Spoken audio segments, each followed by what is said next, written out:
Hey guys, welcome to Building a Business with Freddy Media. You got John and Savannah here, and we are joined by Erica Sietsma, who founded Autofluencer. She has a great retail automotive background, great marketing background, and we are pleased to have her on the show. Thanks, guys. Excited to be here. It's been so fun to watch your journey and figure out what you're passionate about and just like dive head first, all in, and what you've built over the last year. Tell us a little bit about it. Yeah, awesome. So as you mentioned, I was 20 plus years in automotive retail, mostly working with different software companies where the dealers or the OEMs were our clients. I did do a stint on the dealer side with Mile One Automotive for 4 years out in Maryland.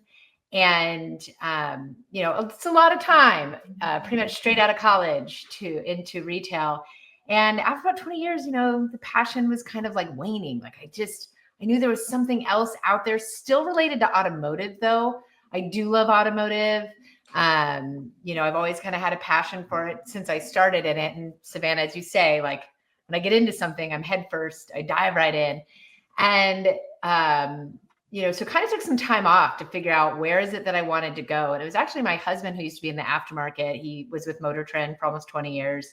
And was like, I really think you should be looking in the aftermarket and, looking at the manufacturers on that side. And they work with, you might call them influencers or race car drivers. They're kind of the OGs of working with influencers when you think about it.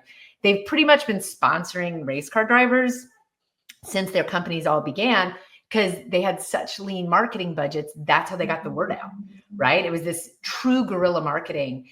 And it continues to this day. But as we all know, influencers or drivers, it's now all about social. It's not necessarily about going to an event and seeing someone or the in-person activation. It's all of what's happening on social, getting the word out about those products. And we started looking at it and there were no tools built for this space at all. I mean, I think from my retail, there's 20 different ad tech tools you can use that are built. There's a few out there. There's so many that are built specifically for auto retail.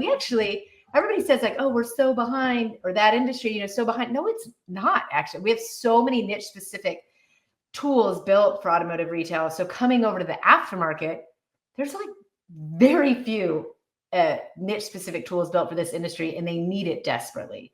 And so we saw an opportunity to start on the influencer side. It was the most manual piece to be able to help them manage their sponsorships with drivers or their, relationships with content creators, builders, even photographers or videographers, and to be able to manage all that in one place and then to see the reporting of what's happening. What is the benefit of this partnership? Because again, it's changed so much. You can't just be like, oh, this many people attended my race and saw your car or saw this. It's, I got 1.2 million views. I got 200,000 engagements, or, what that looks like and what that means, helping the brands understand what does this mean for them as far as an ROI. So Savannah and I love retail automotive, and you've abandoned it almost for what is seemingly a more interesting industry that's led by content. It's an industry that always had to be creative because effectively, the extreme sports industry, the racing industry, they needed to profile drivers and outcomes and stuff like that in order to appeal to their consumers. So why didn't that work for retail automotive? What were the problems with retail automotive? Was it just kind of like boring? Everybody was the same thing. Why couldn't a dealer differentiate itself from its neighbor? Not to say there aren't dealers that haven't done it and haven't done it really well. I think it's really hard from a mass adoption. And this is where the industries are kind of similar in that they don't have big built out marketing teams. They might have a person who's the internet sales director, but also kind of responsible for marketing. Even in very large groups, we're not talking to AutoNation, right? But like a Mile One. Coons. Think of Crystal Coons. She was carrying the DM. I know that you went to Mile One. I was a Coons guy. Yeah. In my opinion, Crystal controlled the Beltway. Yeah. And so, but it's like, even then, like, to your point, if it wasn't about creativity, or if it wasn't about, and I think that's the double-edged sword of all these tools being out there. Like, oh, this is the way it's done. And here's a tool. So you don't have to put any thought into it. Right. And maybe the company came with a strategy behind it, But then in order to make it work, especially once the OEMs get all in the mix, and then they want to cap pricing, they want everybody to have the same options, they want all the same packages, then that mucks it all up too. Because now, like, organic social is a great example. When General Motors wants their organic social packages to start at $250 a month, you think you're going to get a lot of unique, exciting organic social? Well, I think the dealership is a hotbed for unique and exciting organic social, because I think that you hire people for personality. They're sitting around all day. Never has the dealership been so automated. You know, Right. Savannah, myself, Erica's friends, they've all developed these really neat AI solutions so that your salespeople don't have to talk to people anymore. They fog glass and like sometimes they greet a customer. Right. So in their downtime, perhaps these people that are supposed personality hires, they could make some good use of organic social media. I know that's a thesis I have, but Yeah. on a different tangent, back in the day, retail automotive was built on the backs of like creative business people. Back in the day, in the 50s and 60s, they'd have sales events, they'd have this and that. The industry had some life in it. So what the hell happened? And I hate to say this, I think, and again, it's these weird double-edged swords. In some ways, the OEMs force dealers to pay attention to their reviews, which, and I will say, like my old company, when we got started, dealers kept thinking reviews were going to go away. Like, I think they were pretty sure they were going to. Now they determine whether or not, they were pretty buy sure the next store. Yeah, they were pretty sure social media was a fad. Like, they're like, we're just going to wait this one out, Yeah. And so in some ways, the OEMs forced them to pay attention and get involved, but then they also messed it up and turned it, to your point, John, like they turned it vanilla and they made it vanilla, just like they did to the websites, and I get it. And this is kind of the nature of the beast of franchise models. It's really hard. And I understand it and I empathize with both sides. And I think that's where, for me, like, it's like healthcare. Like, it's such a big don't say it's like healthcare. No, I was going to say that it's so hard sad. But I was going to say it's so hard to tackle that it's like, finally for me with the whole retail and the franchise and the what do you do and how do you stand out? And I finally was like, you know what? I opt out. I'm opting out. Erica, I'm going deeper into it. I'm going to like trudge along in this carpet, and then solve it. Within 12 months, I'm going to promote like a Jake Paul Mike Tyson fight in the parking lot of a VW store. Stop. Yes, I will. And if Jake Paul can't make it, I'll do it. Okay. Instead of him spraying the deodorant, it'll be John tossing him the keys of his new VW. I'll never forget. Is that what that was? I didn't know what he was. I was like, oh my God. It's his new deodorant that's only available at Walmart. Of course I looked it up. He had it with him the entire show. I thought it was like an air freshener because he smelled. I didn't know. And I was like, I feel like I am watching a Zoolander episode, like a Zoolander, like Zoolander 3, like is what I felt like. The before part was so good, but that was like, what is happening right now? It wasn't. Anyway, I'll never forget. I'm in for that though, John. I think you should absolutely do it. I didn't have the energy to do it because I'd already been in the industry for 20 years. So I went to a different one, but I see it. I think you. I moved to the beach. I don't sit in the store anymore. I have some time on my hands. I have some weird ideas.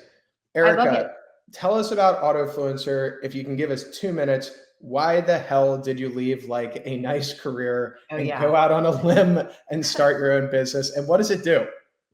Okay, so Autofluencer is basically, I think your audience would get this, but it's like a CRM for the brand influencer partnerships or sponsorships to help them manage it all and see all the reporting of what's happening. And,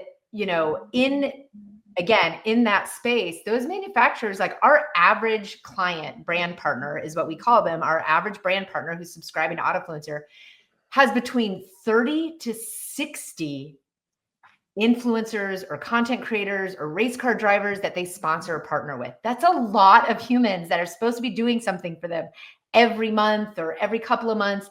That is really difficult to manage. And they've been using spreadsheets or it's so hard to do it well. And to be honest, everyone watching, both of you, I have had to manage some pretty good influencer campaigns for some decent brands when I was with Yossi, a car dealership guy, and we tried everything in the world. And it was really hard to the point where I was like talking to AI engineers. I thought I had the $1 trillion idea. And then we met Erica, and you can just take your nice campaign and you can put in the posts and the brand gets notified of the outcome. And suddenly Savannah and I don't spend like weeks, nights, and it makes a beautiful PDF of all of our reporting, and it can be with multiple creators. It can identify the campaign on its own. It's outrageous. I'll never forget when I got hit with like my first accidental influencer. They came in to do a test drive, and then I walk back out and they have suction cups everywhere, and they were filming their test drive experience. And I had no idea. And unfortunately, it wasn't the test drive like customer experience, but it was the vehicle, and it was not positive. So Erica, I think about like ways creators, or with OEMs, for example, let's use a brand. We'll just say it's an OEM and they want positive reviews. They go into Autofluencer and they can go find people that would align passionately and positively and authentically with the brand. Can you tell us like how a creator could use it or how a brand could use it? Yeah, so that is something unique, and thanks for bringing that up. So we are one of the only two-sided platforms. So this whole concept of an influencer management platform or a creator management platform is not new. There are probably 30 of them that are out there, if not more. We are the only one, though, focused on automotive, motorsports, and enthusiast industries. So power sports, motorcycles, hunting, you know, kind of that gamut. And then through partners like Freddy Media, we actually have ways where we can add non-auto specific influencers to our database so that you can do reporting, but have them as private so they don't show up in a search. So someone's like, hey, what's this person doing here? We don't want to like, you know, change. Curation is a ton of your value. Yeah, it is. And so actually both brands and creators can do the same thing. So creators can see open campaigns for brands that they can apply to and submit proposals. That we have dynamic media kits for them, essentially. That's like their profile with all of their updated stats. And then it could be, you know, our searching is really awesome because you can search by automotive terms. I mean, if you want someone who's, you know, donk racing, we got that.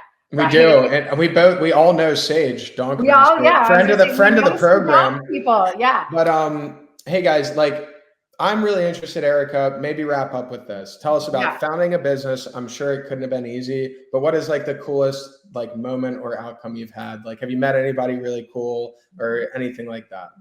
I would say for me and my personality, the coolest outcome is how in love I am with our business. Like, with our brands, with the creators, with everyone I meet. I spend an obscene amount of time on influencer engaging myself with all of the creators and the brands. And I mean, I always knew myself, kind of like you said, Savannah, I do jump in head first. I am all about the passion, but it is the like how overwhelming the love for what we do is. And I didn't necessarily see how much, I didn't realize how all consuming it would be. I mean, not to the detriment of my family, but like, you know, but it is like every day, like I want this platform to be successful because I want those creators to be able to quit one of their day jobs. You know, I want those brands to be able to work with not just 20 creators, but 100, 150, because we make the process so easy and such a no-brainer that they're like, I love it, give me more. And that they, you know, and then that in turn feeds the creators. So again, they can actually get paid versus only getting product or only getting discounts on product. You know, we want to, you know, help people do more what they love. That's the neatest part of this, taking somebody who'd been getting paid in exhaust parts and getting them now paid in cash. And I think everybody on the call, that's our life's mission. And thank you for hopping on and explaining to us. And we're all big proponents and rooting for Autofluencer. I have one last one, Erica. If we, like anyone watching, like what can they do to get involved in Autofluencer, to help you or to use the platform? You know, how can we help you on this journey? Yeah, I mean, certainly I think depending on what industry you're in, getting with, you know, the team at Freddy Media, they are, you know, one of our channel partners. If you are directly in aftermarket, we are free for creators to join. So, you know, you can join, you can create a profile, you can check it out. If you're a brand, you can hit us up on our website. But again, we are a technology tool. We like to be the Intel inside. So we're not necessarily a managed service. We're not a strategy. We're not an agency. That's where partners like you all come into play. is to provide then that top layer. So at the end of the day, you don't really want to do the thing. You like the sound of it. Then that's where partners like Freddy Media come in. Cool. Well, thank you so much, Erica. It's been awesome chatting with you, Yeah, and have a great day. You too. Thanks, Bye, Erica. everybody.